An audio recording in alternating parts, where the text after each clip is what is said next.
السلام عليكم يا حبايبي طلاب الصف الثاني الاعدادي. ان شاء الله النهارده هناخد درس جديد وغزوات الرسول صلى الله عليه وسلم، دعوته وكفاح.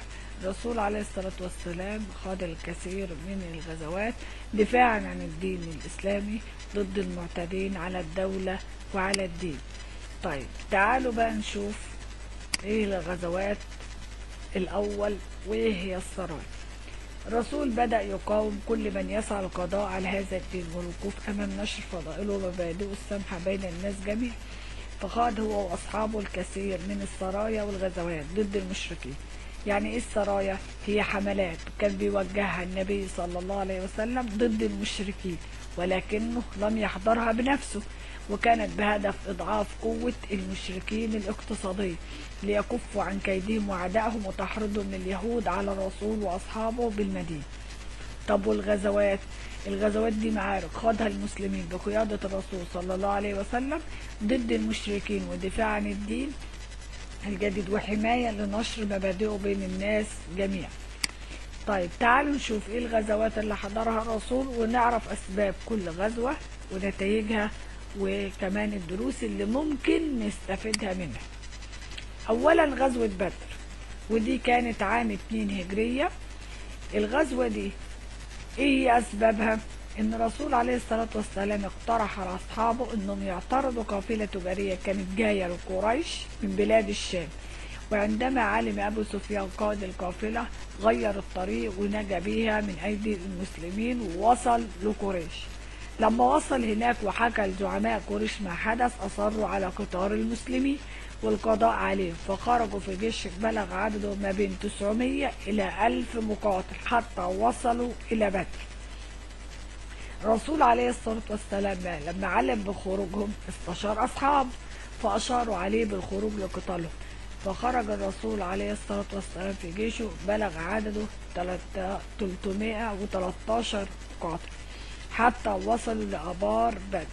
وهناك أشار الحباب بن المنذر على الرسول عليه الصلاة والسلام أن يعسكر عند أدنى بئر من آبار بدر للمشركين عشان يحرمهم من الشرب ومن الراحة ويستغل تعبهم، وبالتالي يسهل هزيمتهم رغم كثرة عددهم. فأعجب الأمر الرسول عليه الصلاة والسلام، فبدأ يشجع أصحابه على قتال المشركين ويبشرهم بنصر الله لهم، وظل يدعو ربه فأمد الله بالملائكة اللي ساعدت المسلمين في الحرب أثناء المعركة. طيب أما يقول لي ما النتائج المترتبة على غزوة بدر أو الانتصار المسلمين على المشركين انتصار عظيم ورغم قلة عددهم وعدتهم، وذلك بقوة إيمانهم بالله تعالى، حيث قتلوا 70 من المشركين منهم أبو جهل وعتبة بن ربيعة، أسروا 70 واستشهد 14 فقط من المسلمين. المسلمين فرحوا بنصر الله لهم، وأمرهم الرسول عليه الصلاة والسلام بحسن معاملة الأسرى. طيب ايه الدروس اللي انا ممكن استفيدها من غزوة زي غزوة بدر؟ اولا التأكيد على مبدأ الشورى، وده اهم مبدأ من مبادئ الدين الاسلامي. اخذهم بالاسباب والنصر بالتخطيط الجيد قبل المعركة. ضرورة الثقة في نصر الله تعالى للمسلمين على المشركين. الايمان بان النصر يأتي من عند الله وليس بكثرة العدد، والدليل اهو ان عدد المسلمين كان حوالي تلت عدد المشركين، ومع ذلك ربنا سبحانه وتعالى نصر رسوله ونصر المسلمين ضد المشركين. ده بالنسبة لغزوة بدر. زي ما احنا شايفين ادي مدينة مكة وادي آبار بدر وادي المدينة المنورة. المسلمين عسكرونهم هنا في اقرب الآبار لهم عشان يحرموهم من الشرب والراحة ويبقوا تعبانين ومرهقين من الشمس والحر والعطش، وبالتالي تبقى قوتهم ضعيفة ويسهل هزيمتهم. ودي الخطة اللي دبرها الرسول عليه الصلاة والسلام مع أصحابه ونجحت وانتصروا في غزوة بدر. آدي موقع البئر وآدي المشركين وآدي ميدان المعركة وآدي المسلمين، وده المكان اللي كان قاعد فيه الرسول عليه الصلاة والسلام أثناء المعركة. تعالوا بقى نشوف الغزوة الثانية وهي غزوة أحد. لما يقول لي بما تفسر حدوث غزوة أحد أو أسباب غزوة أحد. قريش كانت عايزة تنتقم من المسلمين بسبب هزيمتها في يوم بدر، فجهزوا جيش كبير للقضاء على المسلمين، كان عدده 3000 مقاتل. تحركوا من مدينة مكة، نزلوا قريبا من جبل أحد.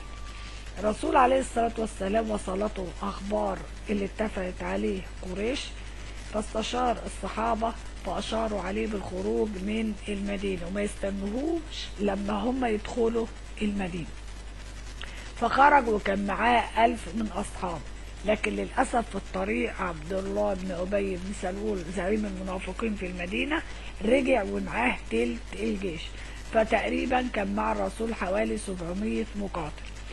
خطط الرسول للمعركة واختار 50 من الرماة الجيدين عشان يقفوا في جبل في أرض المعركة، وأمرهم الرسول بألا يتحركوا من أماكنهم سواء في حالة النصر أو الهزيمة إلا بأمره. لما بدأت المعركة كان النصر في البداية حليف للمسلمين، بدأ جيش المشركين ينسحب من أرض المعركة. طيب إيه اللي أدى لهزيمة المسلمين رغم النصر؟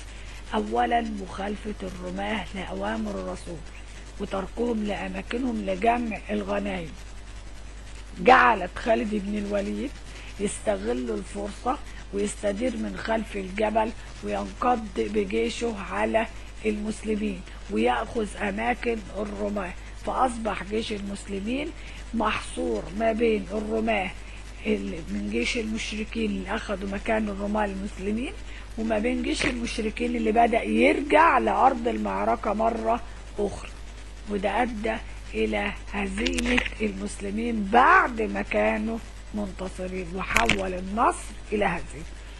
طب إيه الدروس اللي أنا ممكن أستفيدها من غزوة زي غزوة أحد؟ أولا التخطيط الجيد لأرض المعركة قبل الحرب، الاستعداد الجيد من حيث العتاد والتدريب، ضرورة إطاعة أوامر القائد في الحرب مهما كانت، والتأكيد على مبدأ الشورى. طيب الغزوة اللي بعديها هي ادي جيش المسلمين، وادي جبل الرماة، وده جيش المشركين. بدأت الحرب ودارت، وفي الآخر اتهزم المشركين وبدأوا يخرجوا من أرض المعركة.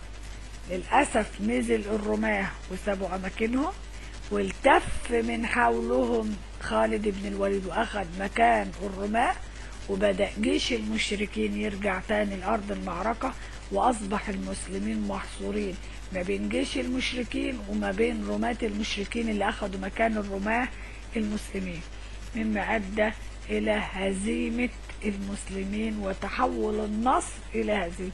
وفي الغزوة دي اتقتل 70 من المسلمين، منهم حمزة بن عبد المطلب عم الرسول عليه الصلاة والسلام، ومن المشركين 14 بس. وكمان الرسول نفسه انجرح أثناء المعركة، وطلعت إشاعة إن الرسول عليه الصلاة والسلام قتل، لكن الحمد لله انسحبوا بسلام من أرض المعركة.